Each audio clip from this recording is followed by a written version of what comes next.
Allahu Akbar, dekat dengan hadis. Anak ketiga misalnya ahli fikihnya Muhammad Faqihur Rahman, bisa susun tuh, ada ahli Quran, ahli hadis, ahli fikih. Nah, apa yang mau saya sampaikan terkait hadis ini?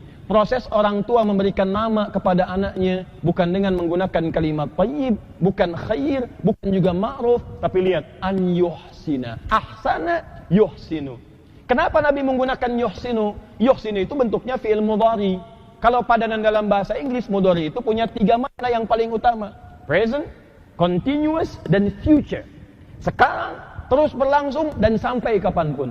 Jadi Nabi menyampaikan ke masyarakat di zaman Nabi, kalian yang sekarang hidup, kalau pengen beri nama anaknya, jangan berikan sembarangan. Yuhsin, berikan nama yang baik, tapi kebaikan itu bukan sekedar baik secara pandangan kita. Baik yang menjadikan dengan nama itu ada unsur ibadahnya di hadapan Allah Subhanahu wa ta'ala. Kemudian yuhsin, terus berlangsung walaupun saya meninggal, lakukan seperti itu. Yuhsin, future. Hei umatku yang hidup dimanapun sampai dengan kiamat. Kalau kalian nanti punya anak, berikan nama. Tapi bukan sekedar nama yang dianggap baik secara biasa. Nama yang disebut baik karena Allah Subhanahu wa ta'ala. Nama yang disebut baik sebagai nilai ibadah kepada Allah Subhanahu wa ta'ala. Itu hak anak kita. Coba cek. Tidak dilarang untuk memberikan nama-nama kecuali nama-nama yang tidak diperkenankan. Yang makruh, yang haram. Itu yang kemudian di masa Nabi langsung diganti. Makruh misalnya, nama-nama yang bisa melahirkan aib bagi anaknya. Ya, hati-hati. Misal dipanggil dengan panggilan-panggilan yang tidak menyenangkan. Ya, si buntel, ya, si keriting, si macam-macam misalnya. Atau nama-nama yang membuat dia tertekan. Diberikan nama pelawak di masa bapaknya, kemudian dikenang, anak itu nggak paham. Begitu dia baru lahir, baru sekolah diketawain temannya. Misal, kan? Itu makruh sifatnya. Haram, diberikan nama-nama yang bertentangan dengan sifat-sifat Allah atau keagamaan. Ya, ada dulu diberi nama dengan nama-nama berhala di zaman jahiliyah, langsung diganti oleh Nabi. Ya, ada nama-nama setan, ada 9 nama setan nanti. Ya, coba antum lihat, cek dulu nama antum, pulang ke rumah cek. Ya. Mirip-mirip langsung buang. Ada teman-teman sekalian, Dasim, ya kan? Walhan, itu ada. Tahu Walhan nggak? Itu setan yang gangguin orang wudu. Walhan, antum wudu tuh. Wudu dibuat antum kacau pikiran, saya udah wudu apa belum ya? Wudu apa belum ya? Nah, kalau antum sedang merasa seperti itu ada setan yang mengganggu namanya walhan. Ada setan masjid, ada Pak. Ya, yang digangguin DKM masjid. Pak, saya serius. Yang digangguin DKM masjid. Betul, kalau ganggu jamaah itu gampang, satu nggak datang yang lain hadir. Tapi kalau DKM yang diganggu, DKM-nya jadi ribut, ngapain saya ke masjid? Hati-hati, ada setan rumah, Dasim. Ya, ada setan yang hadir di pasar, ada. Ibu ke pasar, balik ke rumah, yang diingat masih suasana pasar. Tahu nggak Pak tadi itu? Ada tas bagus banget Pak. Aku belum sempat kebeli sama mama, setan pasar, ikut ke rumah. Nyambung. Makanya ketika Anda masuk rumah, kalimat hadisnya pun lain. Kata Nabi, hati-hati jika seorang masuk ke dalam rumahnya atau ke ruangannya. Ke ruangan itu di kamar di mana, faliyakul, maka ucapkan assalamualaikum. Assalamualaikum. Ketika Anda ucapkan assalamualaikum, maka setan itu akan berkata pada kawannya. Setan berkata pada kawannya. Mana kawan setan yang datang itu? Mungkin antum ke satu tempat, setan itu datang. Dia berkata, setan di rumah kepada kawannya, kita tidak punya tempat di sini. Tapi ketika Anda tidak mengatakannya, dia berkata kepada kawannya, kita punya tempat menetap di sini. Anda bayangkan. Makanya setan pasar datang sampai malam kebayang sebelum tidur. Pak, yang tadi mama ceritakan tadi pagi itu bagus banget Pak. Ma, tas itu fungsinya menampung isi yang baik untuk kehidupan. Uang, ya, buku taklim. Sepanjang namanya tas, fungsinya nggak akan berubah. Yang ada, itu yang bisa mengantarkan mama ke surga. Oh iya Pak ya, insya Allah Pak. Tapi yang tadi juga bisa Pak ke surga. Oh betul. Nggak selesai. Kembalikan ke sini. An yuhsina ihsan. Pastikan nama-nama yang kita lekatkan pada anak itu bukan sekedar dipandang baik, tapi punya nilai ibadahnya. Ini poinnya. Contoh, prakteknya begini ya. Tapi kalau yang sudah ada, tinggal diisi saja. Tinggal diisi, tidak perlu kemudian diotak-atik lagi kalau sepanjang itu baik. Lihat sini. Imran menikah dengan Hanna.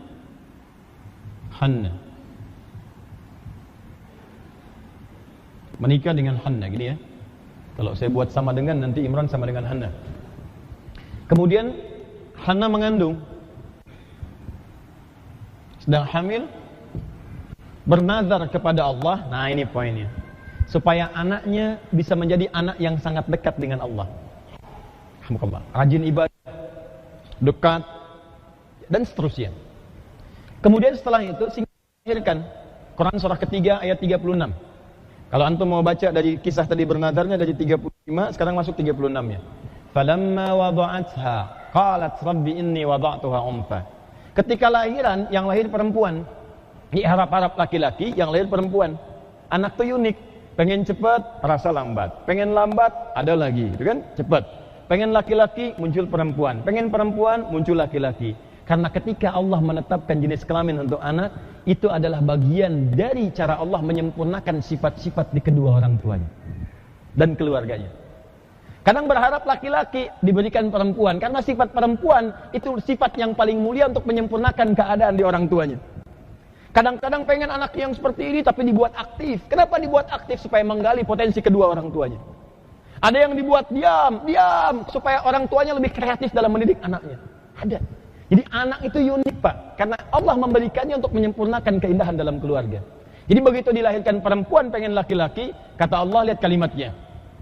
Wallahu a'lamu bima wada'at wa laysa dzakaru kal untha. Hei, aku lebih tahu keunggulan perempuan ini untukmu dibandingkan dengan laki-laki. Kalau bahasa bebasnya, perempuan pun punya keunggulan dibanding laki-laki. Jadi perempuan punya keunggulan. Jangan dipertentangkan, ini anugerah.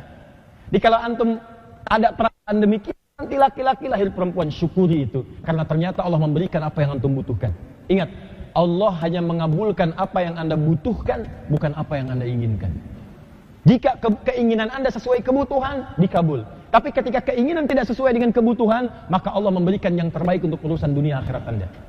Yang paling menarik, begitu lahir anaknya perempuan, ini yang saya sebut ihsan. Maka langsung diberi nama oleh ibunda dengan nama sesuai dengan harapannya sebagai anak yang mendekat kepada Allah untuk urusan ibadahnya. Wa inni sammaituha Maryam, diberi nama Maryam. Apa artinya Maryam? Itu harapan tadi. Yang dekat dengan Allah, rajin ibadah, iffah, bisa menjaga diri dari hal-hal yang buruk. Itulah yang dimaksud dengan ibadah. Jadi kalau antum ingin berikan namanya pada anak, masukkan unsur ibadahnya karena Allah Subhanahu wa taala. Misal anak pertama saya pengen jadi penghafal Quran, ahli tafsir Quran. Berikan nama Muhammad Mufassir Al-Quran. Muhammad yang senang dengan tafsir Al-Quran. Muhammad yang mampu menerangkan isi Al-Quran. Jadi ketika Anda niatkan pemberian nama untuk ibadah kepada Allah Subhanahu wa taala, maka dituliskan pahala di dalamnya. Baru dari namanya tuh.